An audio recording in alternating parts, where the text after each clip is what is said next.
Olá, pessoal!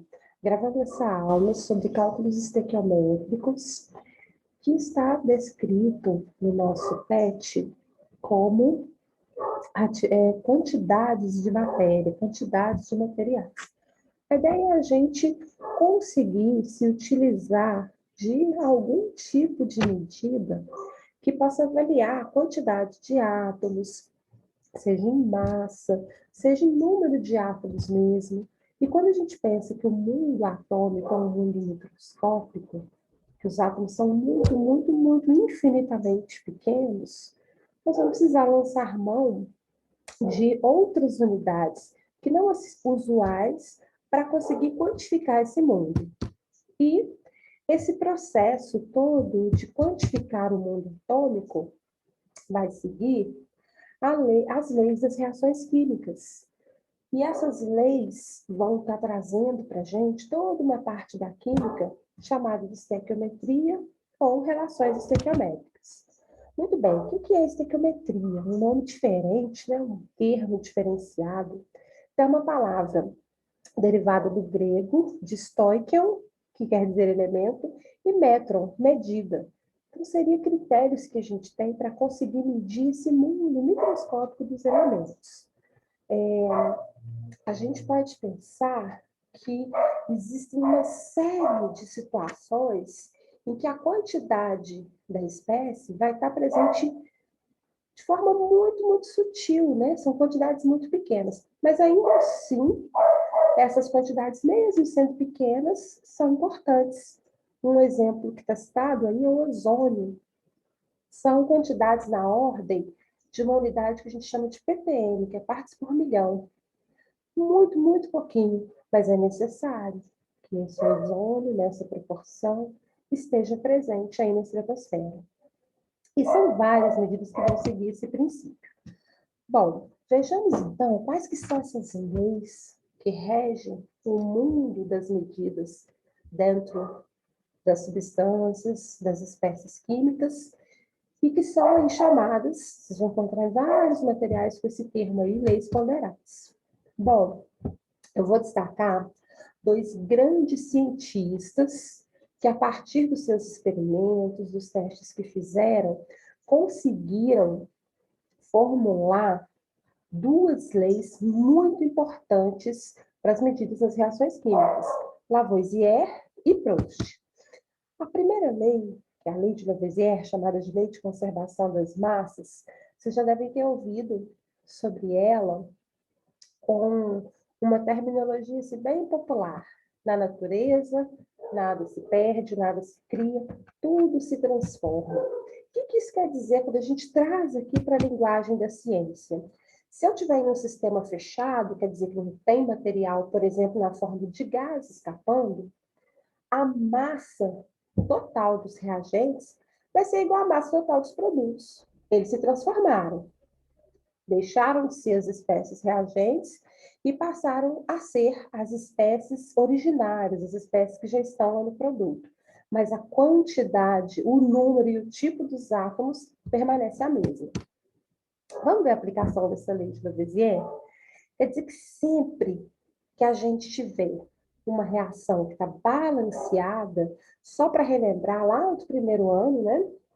O balanceamento é aquele processo que a gente realiza alterando os números que vêm à frente das fórmulas das reações químicas, ou seja, os coeficientes, garantindo que cada átomo que está representado aqui nos reagentes esteja também representado lá nos produtos na mesma quantidade.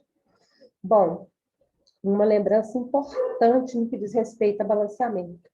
A gente nunca pode fazer alteração nas fórmulas, mudar os números que vêm aqui, ó, subscritos.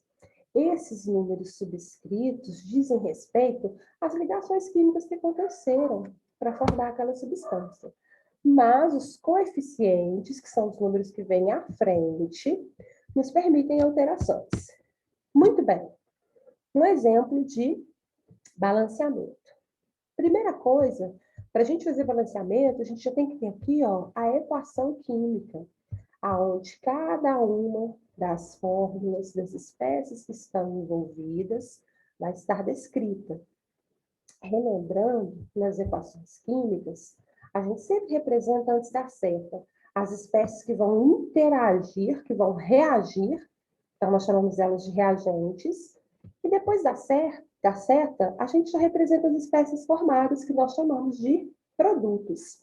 Então, observando essa equação aqui, ó, o Czinho, que é o carbono, nos reagentes, está presente na proporção de 4.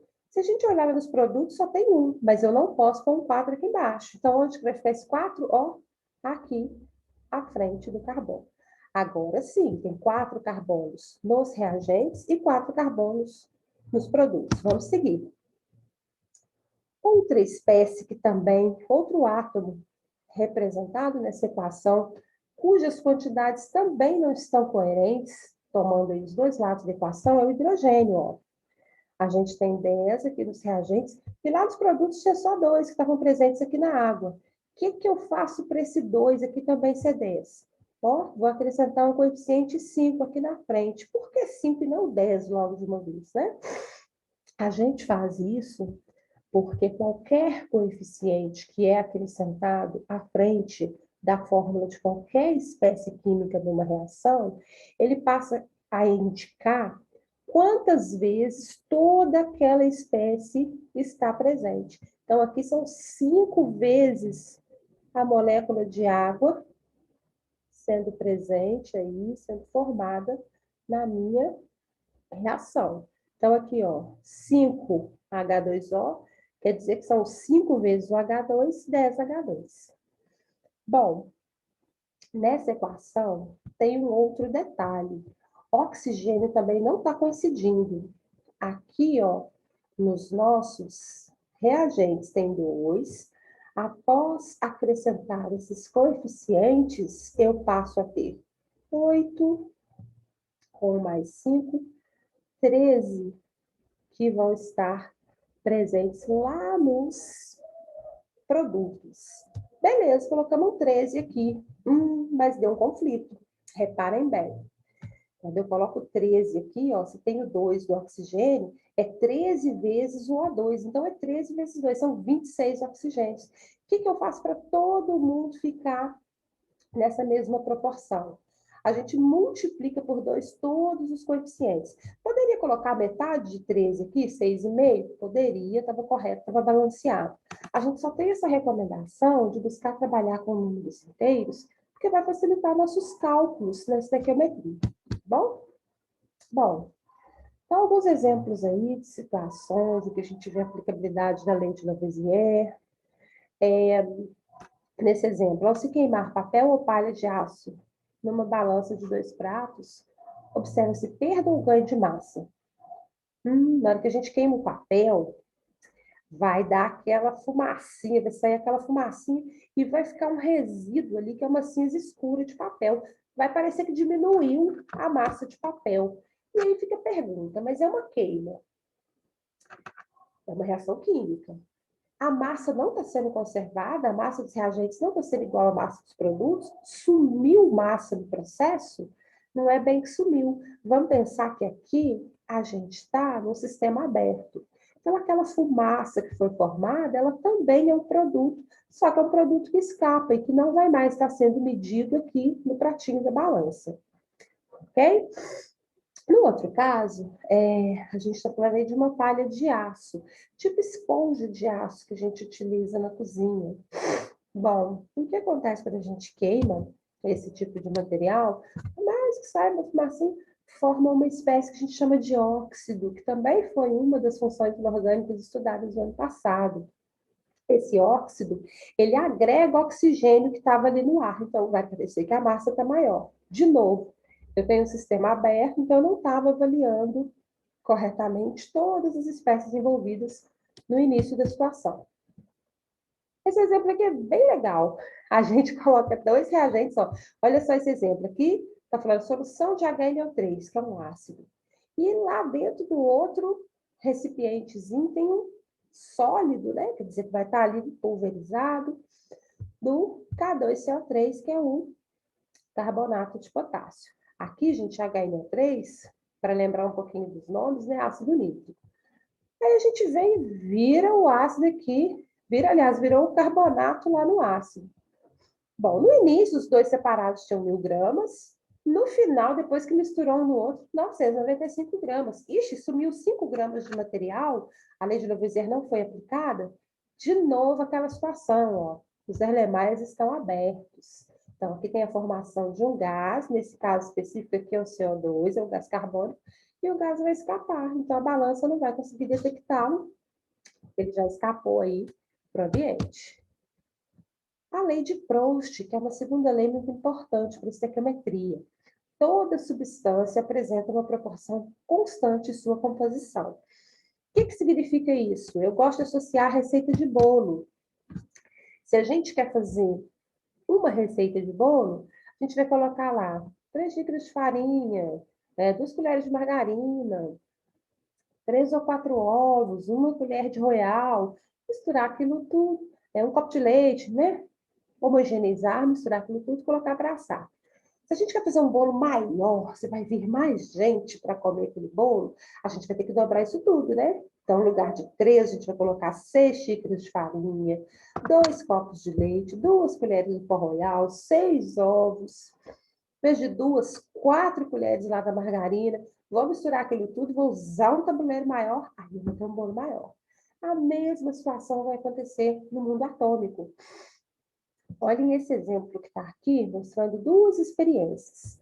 Na primeira experiência, utilizou-se 3 gramas de carbono e 8 de oxigênio. Combinando esses 2 reagentes, formou o gás carbônico, 11 gramas. Porque, ó, se eu somar a massa aqui dos reagentes, vai dar 11, que é a massa dos produtos. Repetindo esse experimento com quantidades dobradas, em lugar de usar 3 do carbono, eu usar 6, opa, vou ter que dobrar o oxigênio também. E vou obter o dobro de produto.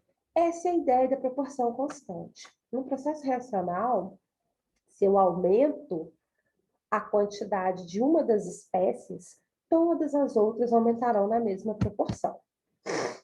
Bom, nesse período de Proust, de Lavoisier, em que se avaliava a quantidade dos materiais, um importante cientista que contribuiu para acrescentar mais informações a toda essa teoria, fundamentada em experimentos, né, foi o Avogadro. Então, o que o Avogadro fez foi falar assim, tá, mas e se eu quiser contar mesmo? Pegar um montinho de substância e contar quantos átomos que tem, é possível? Bom, a gente não enxerga o átomo, então contar, né, como a gente conta objetos macroscópicos, não seria possível. Mas utilizando caminhos matemáticos, partindo de experimentos, associando aí a essas equações matemáticas complexas, foi possível estabelecer, sim, toda vez que a gente tem toda essa quantidade aqui, 6,02 vezes 10 a 23 espécies químicas, quer dizer que a gente tem uma quantidade que vai ser utilizada para trabalhar com essas substâncias, que é mol. Então, a gente tem 1 mol de partículas. Só que esse mol, ele vai mudar em termos de gramas, conforme a gente tenha uma ou outra espécie química. A quantidade em gramas vai seguir aquele padrão que está lá, ó, na tabela periódica, que é a massa atômica. Quando a gente fala em massa atômica, a gente pega lá a massa de cada elemento, é a massa atômica dele, e a unidade é U, que é a unidade de massa atômica. Quando a gente fala em mol, quer dizer, ao invés de eu ter um elementozinho, um átomo só, eu tiver 1 mol de elementos, aí eu uso aquela massa que está lá na tabela periódica em gramas. Todas as vezes que a gente tiver que trabalhar com gases, não dá para a gente pegar uma quantidade de gás, pôr na balança e pesar. Então, o que a gente faz? A gente utiliza a medida de capacidade, que é o volume. 1 mol de qualquer gás, considerando ali as condições, que a gente fala CMTP, condições normais de temperatura e pressão, que é 25 graus no ATM, vai ter sempre 22,4 litros. Vai valer para todos eles. Então, claro, gente, se eu tiver 2 mols, vai ser o dobro disso. Se eu tiver 3, vai ser o triplo, né? E assim por diante. E aí, vamos relacionar tudo isso agora para entender esse sistema de mols, né? Eu falei assim, nossa, mas é diferente. A quantidade de gramas de uma espécie é diferente da outra? Sim, porque elementos diferentes têm massas diferentes. Então, se eu tiver um mol do carbono, eu vou lá na tabela periódica, a massa dele está 12, quer dizer que um mol de carbono tem 12 gramas. O mol de enxofre, lá na tabela, a massa é 32, então um mol de enxofre, 32 gramas. O mol de cobre, olhei de novo na tabela, a massa é 64, então um mol de cobre tem 64 gramas. 207 para um mol de chumbo, porque essa é a massa que vai estar na tabela, e 201 para um mol de mercúrio, porque novamente essa é a massa do elemento lá na tabela. Só posso falar em gramas porque eu estou pensando em mol. Seguindo o mesmo exemplo para substâncias, um pouquinho diferente. Um mol de água tem 18 gramas. Mas não tem a água na tabela periódica. Como que eu faço para descobrir esses 18 gramas? Eu olho a massa do H, multiplico ela por 2, porque são 2 Hs, e somo com a massa do O. Vou ter essa quantidade total de 18 gramas. Aqui a gente tem o etanol, que é o álcool, que apresenta essa fórmula molecular, C2H5OH. O que a gente faz para descobrir a massa do etanol? Novamente, a gente vai na tabela, olha a massa do carbono, multiplica por 2. Olha a massa desse H aqui, multiplica por 5. Soma com a massa do oxigênio e do outro H. Peguei todas essas massas na tabela, onde tem valor numérico aqui embaixo, eu multiplico essa massa por esse valor numérico, o somatório resulta na massa de um mol da espécie. 46 gramas para o etanol, 180 gramas para a glicose, que é C6H12O6. Então, de novo, peguei as massas de cada átomo da tabela e multipliquei cada uma delas pelo número que está aqui embaixo. Por fim, somei esses valores já multiplicados. E aqui para o açúcar, que é C12H22O11, ó, um mol de açúcar dá 342 gramas. Para calcular a massa molecular, então, né, eu coloquei só aí alguns exemplos. Ó, se eu quisesse calcular para o HCl, eu ia pegar a massa do H, que é 1, somar com a massa do Cl, que é 35,5, resultando em 36,5. Massa molar do C8H18. C8H18 é um composto que a gente chama de isoctano. Na verdade, é o símbolo que a gente usa para esse composto, né? Para representar a gasolina. A gasolina é uma mistura de compostos. A gente se vale dessa fórmula porque seria o composto principal, o mais importante, o que está associado à octanagem da gasolina. Ó, aqui tem muito carbono, ó, tem 8. Então, eu peguei a massa do carbono e multipliquei por 8. Vou somar, perdão, aqui é uma soma, tá? Com a massa do hidrogênio, que tem que ser multiplicada por 18. Então, eu vou ter 96, referente ao carbono, mais 18, referente aos hidrogênios, que 114 é a massa do isoctano. Bom, as atividades do PET estão na página 84, podem entrar em contato para dúvidas, tá bom? Até a próxima!